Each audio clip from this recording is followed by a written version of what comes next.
दोस्तों, इस संसार में जब भी शक्ति, रहस्य और अनंतता की बात होती है तो सबसे पहले जिस नाम का स्मरण होता है वो नाम है महादेव।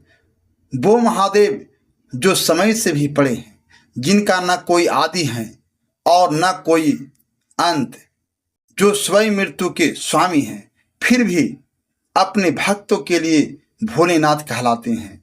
लेकिन क्या आपने कभी सोचा है कि आखिर भगवान शिव का जन्म कैसे हुआ था?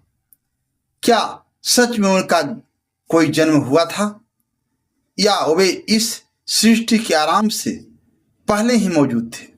दोस्तों, आज की यह रहस्यमयी और ज्ञान से भरी कहानी आपको उन गहरे रहस्यों से परिचित कराने वाली है जिन्हें सुनकर शायद आपकी आत्मा भी एक पल के लिए सोच में पड़ जाए। आज हम आपको शिव पुराण, विष्णु पुराण और देवी महापुराण में छिपी उन अद्भुत कथाओं के बारे में बताएंगे जहां भगवान शिव के जन्म, उनके माता पिता, उनके दिव्य स्वरूप और उनके गुरु शिष्य संबंधों का विस्तार से वर्णन मिलता है। कहीं भगवान शिव को स्वयंभू बताया गया है, यानी जिनका जन्म किसी माता के गर्भ से नहीं हुआ, तो कहीं उन्हें ब्रह्मा जी का पुत्र कहा गया है और कुछ कथाओं में देवी शक्ति को उनकी माता बताया गया है। अब सवाल ये उठता है कि आखिर सत्य क्या है? क्या भगवान शिव सच में जन्म और मृत्यु से परे हैं? क्या वे इस ब्रह्मांड की पहली शक्ति हैं या फिर वे स्वयं उस शक्ति का रूप है जिसने पूरे संसार की रचना की?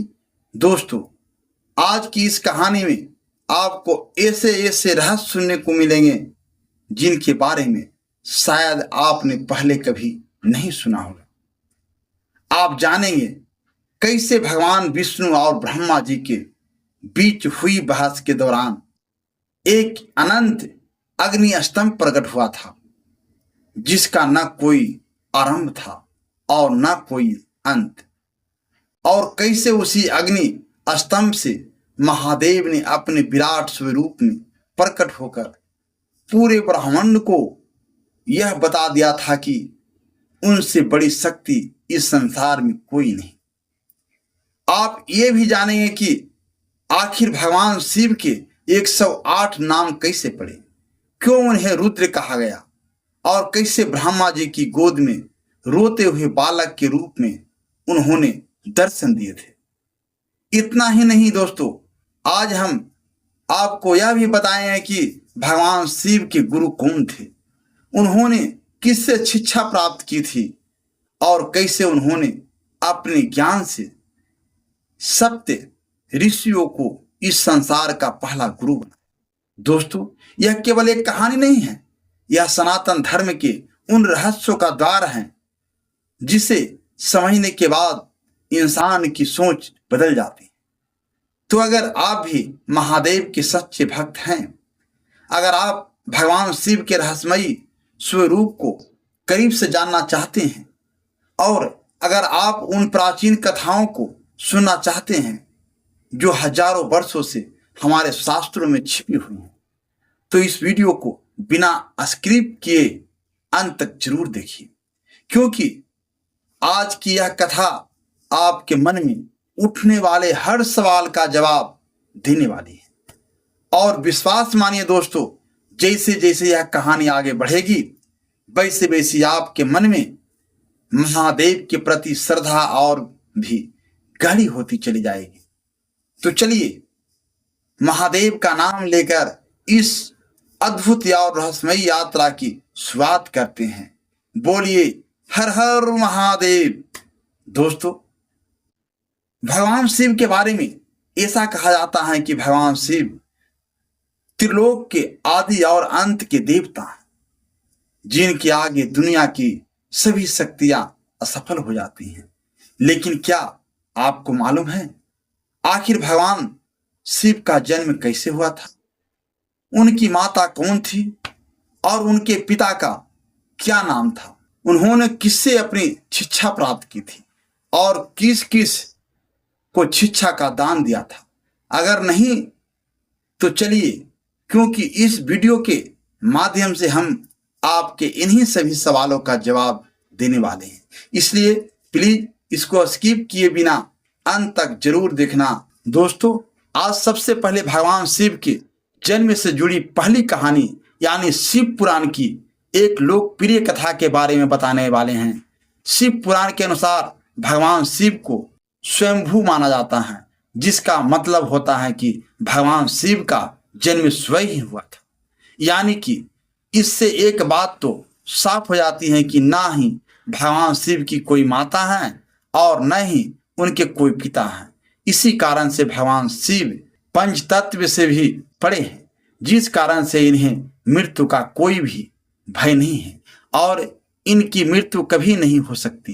पर अब बात करते हैं विष्णु पुराण में बताई गई भगवान शिव के जन्म से जुड़ी हुई एक और कहानी के बारे में। विष्णु पुराण में बताया गया है कि भगवान विष्णु के माथे से निकलने वाले तेज के कारण भगवान शिव की उत्पत्ति हुई थी और उनके नाभि से निकलते हुए तेज से कमल पर विराजमान ब्रह्मा जी का जन्म हुआ था।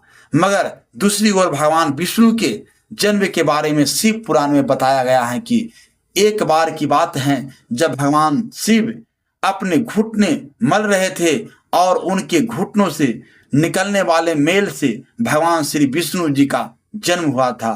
पर अगर ऐसा हुआ है तो विष्णु पुराण और शिव पुराण एक दूसरे से बिल्कुल अलग हैं। इस कथा के अलावा भगवान शिव के जन्म की एक और पौराणिक कथा काफी ज्यादा पॉपुलर है, जिसे शायद आपने बड़े बुजुर्गों से सुना होगा। पर अगर नहीं सुना तो आपकी जानकारी के लिए बता दें कि एक बार की बात है जब भगवान विष्णु और परम ब्रह्मा जी के बीच इस बात पर बहस छिड़ गई थी कि आखिर इस संसार में सबसे महान कौन है। और जब भगवान विष्णु और भगवान ब्रह्मा इस बात को लेकर बहस कर रहे थे तो एक जलते हुए खंभे के रूप में महादेव उनके बीच आए थे। दोस्तों, वो दोनों इस रहस्य को नहीं समझ पाए और तभी अचानक से एक आवाज आई जिसने कहा कि जो भी इस खंभे का छोड़ ढूंढ लेगा वही सबसे महान कहलाएगा। ऐसा सुनते ही ब्रह्मा जी ने एक पंछी का रूप लिया और खंभे को ऊपर हिस्सा ढूंढने निकल गए।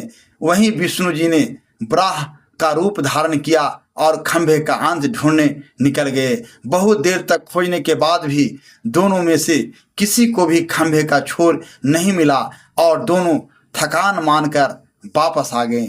जिसके बाद भगवान शिव अपने असली रूप में आए और फिर भगवान विष्णु और ब्रह्मा जी ने यह मान लिया कि महादेव ही सबसे महान और सनातन हैं।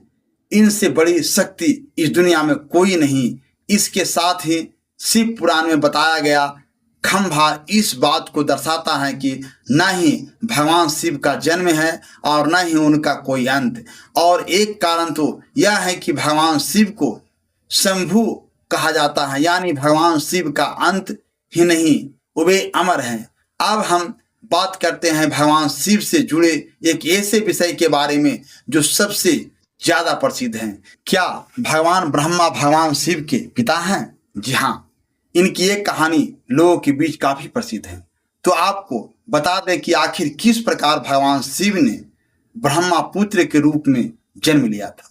इसके पीछे विष्णु पुराण की एक पौराणिक कथा है, जिसके अनुसार जब धरती आकाश पटल या कहे पूरा यूनिवर्स जलमग्न यानी पानी में डूबा हुआ था, तब भगवान विष्णु के अलावा कोई भी देव या प्राणी इस संसार में नहीं था। तब केवल विष्णु ही जल पर अपनी शेष नाग पर लेटे हुए नजर आ रहे थे। जिसके बाद उनकी नाभि से कमल की डंडी पर ब्रह्मा जी प्रकट हुए और जब भगवान ब्रह्मा और भगवान विष्णु इस यूनिवर्स से संबंधित बातें कर रहे थे तब भगवान शिव प्रकट हुए। जिसके बाद ब्रह्मा जी उन्हें पहचानने से इनकार कर दिया। इस कारण से भगवान शिव रुष्ट हो गए और उनके रुष्ट होने के कारण भगवान विष्णु ने उन्हें दिव्य दृष्टि प्रदान कर ब्रह्मा जी को भगवान शिव की याद दिलाई। जिसके बाद भगवान ब्रह्मा को अपनी गलती का एहसास हुआ और शिव से क्षमा मांगते हुए उन्होंने उनसे अपने पुत्र रूप में पैदा होने का आशीर्वाद मांगा, जिस कारण से भगवान शिव ने भगवान ब्रह्मा की प्रार्थना को स्वीकार करते हुए उन्हें आशीर्वाद दे दिया। लेकिन इसके बाद जब भगवान ब्रह्मा ने इस सृष्टि की रचना शुरू की तो उन्हें एक बच्चे की जरूरत पड़ी और तब उन्हें भगवान शिव का आशीर्वाद ध्यान आया, जिसके लिए भगवान ब्रह्मा ने तपस्या की और बालक के रूप में भगवान शिव उनकी गोद में रोते हुए प्रकट हुए। आपको बता दें कि यह भगवान शिव का एकमात्र बाल रूप है। जब भगवान ब्रह्मा ने उनके रोने का कारण पूछा तो उन्होंने बताया कि उनका कोई नाम नहीं है। तब भगवान ब्रह्मा ने भगवान शिव का नाम रुद्र रख दिया, जिसका मतलब होता है रोने वाला। पर इसके बावजूद भी भगवान शिव शांत नहीं हुए, इसलिए ब्रह्मा ने उन्हें दूसरा नाम दिया, पर शिव को वो नाम भी पसंद नहीं आया और फिर भी वे चुप नहीं हुए। इस तरह शिव को चुप करने के लिए भगवान ब्रह्मा ने भगवान शिव को 108 नाम दिए थे, जो रुद्र, सर्व, भाव, उग्र, भीम, पशुपतिनाथ और महादेव जैसे नाम थे। और शिव पुराण के अनुसार उनके ये नाम पृथ्वी पर लिखे गए थे। इसके बाद बात आती है श्रीमद् देवी महापुराण की। तो श्रीमद् देवी महापुराण में भगवान शिव की माता और पिता के बारे में बताया गया। श्रीमद् देवी महापुराण के अनुसार देखा जाए तो एक बार जब भगवान नारद जी ने अपने पिता भगवान ब्रह्मा जी से पूछा कि सृष्टि का निर्माण किसने किया है, साथ ही भगवान विष्णु, भगवान शिव और आपके माता पिता कौन है, तब भगवान ब्रह्मा जी ने नारद जी को त्रिदेवों के जन्म के बारे में बताया। जो बताया वो वाकई चौंका देने वाली बात थी। दरअसल उन्होंने कहा कि देवी दुर्गा और शिव सूर्य ब्रह्मा के योग से ब्रह्मा, विष्णु और महेश का जन्म हुआ था। यानी प्रकृति का रूप लिए माँ दुर्गा ही हम तीनों की माता हैं और ब्रह्मा यानी कल सदा शिव हमारे पिता हैं। इसके साथ ही श्रीमद् देवी महापुराण में भी भगवान विष्णु और भगवान ब्रह्मा के बीच हुए झगड़े की एक कहानी मिलती है, जिसके अनुसार एक बार श्री ब्रह्मा जी और विष्णु जी में झगड़ा हुआ और दोनों में बहस छिड़ी हुई थी। तब भगवान ब्रह्मा ने कहा कि सृष्टि को मैंने बनाया है और मैं ही प्रजापिता हूँ, जिसके जवाब में भगवान विष्णु जी ने कहा कि मैं आपका पिता हूँ, क्योंकि आप मेरी नाभि निकले हुए कमल से पैदा हुए हैं। और धीरे धीरे कर ये बहस बढ़ती गई। दोस्तों, इसके बाद इन दोनों का झगड़ा सुनकर सदाशिव वहाँ पहुँचे और उन्होंने कहा कि पुत्रों, मैंने ही तुमको इस संसार को बनाने और इसे संभालने के केवल 2 कर्म दिए हैं। इसी प्रकार मैंने शंकर और रुद्र को संहार और तिरोहित के कार्य दिए हैं। इसके साथ ही उन्होंने कहा कि मेरे 5 मुख हैं, एक मुख से आकार, दूसरे मुख से उकार, तीसरे मुख से मकार, चौथे मुख से बिंदु और 5वें मुख से नाद, यानी कि शब्द प्रकट हुए हैं। उन्हें परस्पर एक साथ मिलाकर देखा जाए तो एक अक्षर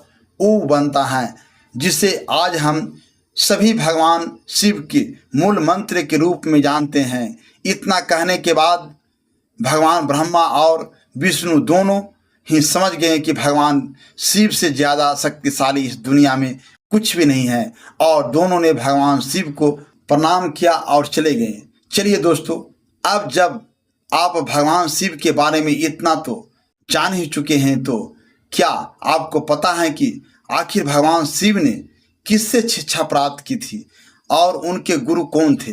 हम जानते हैं शायद ही इसका जवाब आप में से किसी को पता होगा, पर जिन्हें नहीं पता उन्हें बता दे कि हिंदू धर्म के ग्रंथ कहते हैं कि ब्रह्मा जी और शिव जी इस संसार के सबसे पहले गुरु हैं, जिन्होंने गुरु शिष्य की इस परंपरा की शुरुआत की थी, जहां भगवान ब्रह्मा ने अपने मानस पुत्रों को शिक्षा प्रदान की थी। वहीं भगवान शिव ने अपना ज्ञान केवल अपने 60 शिष्यों को दिया था, यानी भगवान शिव साक्षात गुरु हैं और वे जिन शिष्यों के गुरु थे उन्हें आज के समय में सप्त ऋषियों का दर्जा दिया गया है। दोस्तों, अगर इस कहानी की एक भी बात आपके दिल को छू गई हो, अगर इस कहानी ने आपकी सोच को बदलने की कोशिश की हो, तो इस वीडियो को एक लाइक जरूर करें। आपकी एक छोटी सी लाइक हमारे लिए बहुत बड़ा आशीर्वाद है, क्योंकि आपकी यही प्यार भरी प्रतिक्रिया इस कहानी को लाखों लोगों तक पहुंचाने में मदद करती हैं। और अगर आप ऐसे ही दिल को छू लेने वाली प्रेरणादायक और जीवन बदल देने वाली कहानियां सुनना पसंद करते हैं, तो अभी तुरंत एसपी हिंदी कहानी चैनल को सब्सक्राइब कर लीजिए, ताकि आने वाली हर नई कहानी सबसे पहले आप तक पहुंच सके। आपका प्यार और समर्थन ही हमारी सबसे बड़ी ताकत है। दिल से धन्यवाद। हर हर महादेव।